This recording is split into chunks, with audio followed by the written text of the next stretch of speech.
예, 강원도 속초시 아파트 건설 현장에서 공사용 승강기가 추락해서 6명의 사상자가 발생했습니다. 네, 경찰과 소방당국은 사고 원인을 조사하고 있는데요. 예. 오늘 이 시간 전문가 전화로 연결해서 이야기 들어보도록 하겠습니다. 안형준 건국대 건축공학과 교수 전화 연결돼 있습니다. 나와 계십니까? 네, 안녕하세요. 예, 안녕하십니까.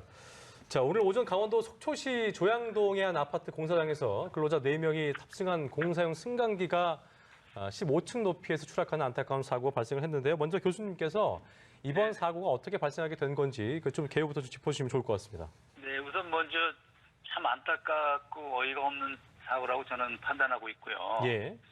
그 엘리베이터라고 하는데 이제 가솔용 리프트 해체 작업을 하고 있던 그 4명의 작업자가 있었는데, 네네. 이들 중에 3명이 사망하고 작업자 1명하고 사고 현장에 있던 2명을 포함해서 3명의 부상자를 낸 사고인데요.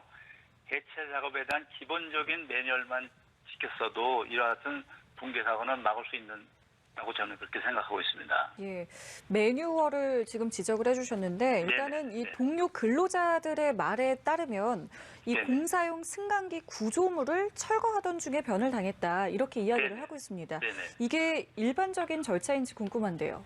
그러니까 모든 공사는 작업할 때, 해체할 때 매뉴얼이 있습니다. 예를 들면 지금 해체 작업도 설치할 때는 설치 작업 순서를 정하고요. 설치 작업 중에 어떤 위험 요인이 있나를 파악하고 그에 대한 작업자에 대한 교육도 하고 이제 본격적으로 그 가솔용 리프트의 기초를 설치하고 기존 장치를 또 설치하고 승강로 또는 탑 마스트를 18m 이내에 브라켓을 설치하고 승강로 탑 마스트를 또 계속 연결해서 마스트의 각도도 8도 이내로 하게 돼 있고요.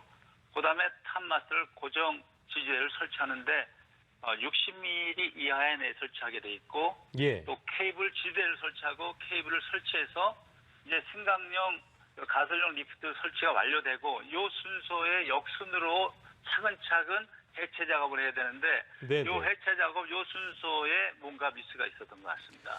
어쨌든 사람이 지금 타고 있는 상황에서 그 해체 작업이 좀 이루어진 게 아닌가 하는 의심이 되는 상황인 건데 한 주민의 말에 따르면 이제 사고 직후에 살펴보니까 그 2기 중에 한 기가 중간쯤에서 절단된 것처럼 외벽에서 뜯겨 있었다 이렇게 전해 왔는데요.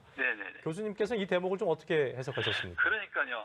붕괴 사고에 대한 원인을 건설 현장과 관련이 없는 인근 주민의 증언을 참고해야 된다는 이런 현실이 전문가의 한 사람으로 참 부끄럽고 속이 상합니다. 그때 현장 안전관리 책임자는 어디에 있었고 안전에 대한 무슨 조치를 취했는지 궁금합니다.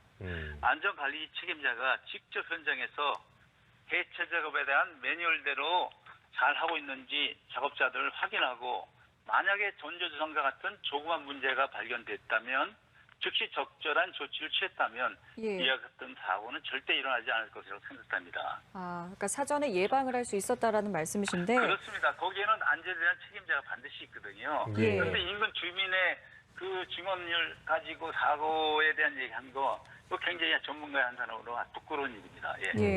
교수님 보시기에는 이제 인재 가능성도 있다는 말씀이신 거잖아요. 저희가 최근에 이제 목동 빗물 펌프장 사고라던가 서울 잠원동 공사장 외벽 붕괴 사고 같은 인명 피해를 보도를 해드리면서 이것이 전형적인 인재다 이런 지적들을 이제 말씀을 드린 적이 있었습니다. 이번에도 역시 인재 가능성 좀 있다고 보시는지요? 네, 맞습니다. 우리가 사고 날 때마다 인재니 천재니 하는데 대부분의 사고는 다 인재입니다. 모든 사고는 예측할 수 있고 얼마든지 사고를 막을 수 있다고 저는 생각합니다. 사고가 일어날 때마다 자신을 변명하고 남을 향해 이핑계 전피게 되는 비겁한 자세는 용서받을 수도 없고 우리나라의 사고가 끊임없이 계속되는 가장 큰 이유라고 저는 생각합니다. 이와 같은 일이 좀 안 벌어져야 될 텐데 일단 경찰과 소방당국이 정확한 사고 원인을 조사하고 있는 상황이어서 조사 결과를 봐야겠습니다만 일단 교수님께서 말씀하신 것처럼 부실 시공도 그렇고 안전 의무에 대해서 소홀한 점이 있다는 것이 밝혀지게 된다면 책임을 어디에다 좀 저희가 물어야 될까요? 저는 사고의 책임은 어느 특정한 사람을 할 게 아니라 현장에 관련된 기술자, 관리자, 그리고 안전에 관련된 모든 사람이 책임을 지는 자세가 필요하다고 봅니다. 왜냐하면 어떤 사고가 일어날 때마다 가장 힘이 없고 약한 사람에게 책임을 돌리는 이러한 관행은 이제는 없어져야 된다고 생각합니다. 예, 알겠습니다. 네. 저희 지금까지 안형준 건국대 건축공학과 교수와 함께 이야기 나눠봤습니다. 오늘 말씀 고맙습니다. 고맙습니다. 네, 알겠어요. 네.